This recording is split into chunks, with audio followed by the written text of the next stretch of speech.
تم لو تم لوگوں کے واسطے روزہ کے شب میں اپنی بیویوں سے مشغول ہونا حلال کر دیا گیا ہے۔ دیکھو رمضان المبارک کے مہینے میں دن میں روزہ رکھتا ہے، رات میں اپنی بیوی کے ساتھ میں وہ سو سکتا ہے، اور صبح اٹھ کر جلدی سے نہا دھو کے دوبارہ یعنی سحری کر کے روزہ رکھ سکتا ہے۔ تو یہ لوگ بولتے ہیں کہ رمضان مہینے میں روزہ میں بیویوں سے مشغول نہیں رہنا اور شادی وغیرہ نہیں کرنا، یہ اپنے من سے لگائے ہوئے باتیں ہیں، ان کو نکال دو۔ قرآن کو پڑھو، قرآن کیا کہتا ہے اس پر چلو۔ رمضان مہینے میں بھی تمہیں لیے اللہ تعالیٰ نے حلال کر دیا ہے۔ کیونکہ وہ تمہارے بجائے اوڑھنے بچھانے کے ہے، اور تم ان کے بجائے اوڑھنے بچھانے کے ہو۔ تو وہ تمہارے لیے چادر ہے، یہ تم اس کے لیے چادر ہے، تاکہ کور کرے گناہ کرنے سے۔ سمجھ میں آیا؟ گناہ کا مطلب سمجھ میں آیا؟ تم اس کے لیے چادر ہو اور تمہارے لیے وہ چادر ہے، وہ اوڑھنے کے لیے۔ اس کا مطلب سمجھ میں آ گیا؟ خدا تعالیٰ کو اس کی خبر تھی کہ تم خیانت کر کے گناہ میں اپنے کو مبتلا کر رہے تھے، مگر خیر اللہ تعالیٰ نے تو پر عنایت فرمائی اور تم سے گناہ کو دھو دیا۔ الحمدللہ رب العالمین۔ اب سورہ بقرہ بخاری شریف کی حدیث کو پڑھنے سے بھی اس کے بارے میں پوری تفصیل سے معلوم پڑ جائے گا، ٹھیک ہے؟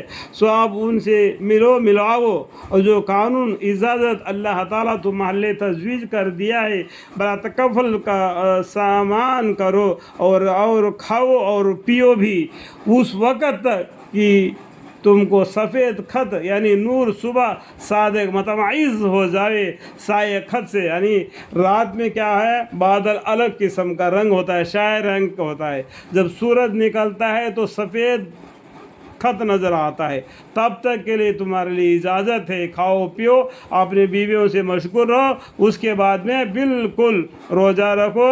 اس میں تمہارے لیے اپنی بیوی سے ہاتھ لگائے یا بدن لگنے سے کوئی فرق نہیں پڑتا، مگر جب کہ تم اعتکاف میں ہو تو اس ٹائم پر تمہارا ہاتھ تک ان سے نہیں لگنا چاہیے۔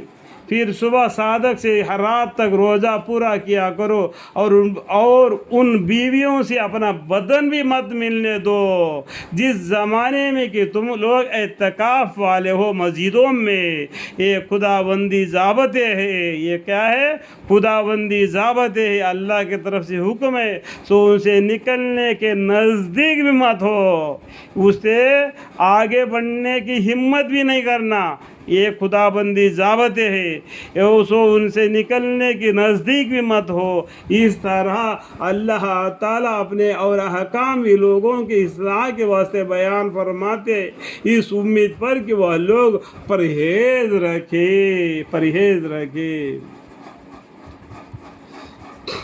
أُحِلَّ لَكُمْ لَيْلَةَ الصِّيَامِ الرَّفَثُ إِلَىٰ نِسَائِكُمْ هُنَّ لِبَاسٌ لَكُمْ وَأَنتُمْ لِبَاسٌ لَهُنَّ عَلِمَ اللَّهُ أَنَّكُمْ كُنتُمْ تَخْتَانُونَ أَنفُسَكُمْ فَتَابَ عَلَيْكُمْ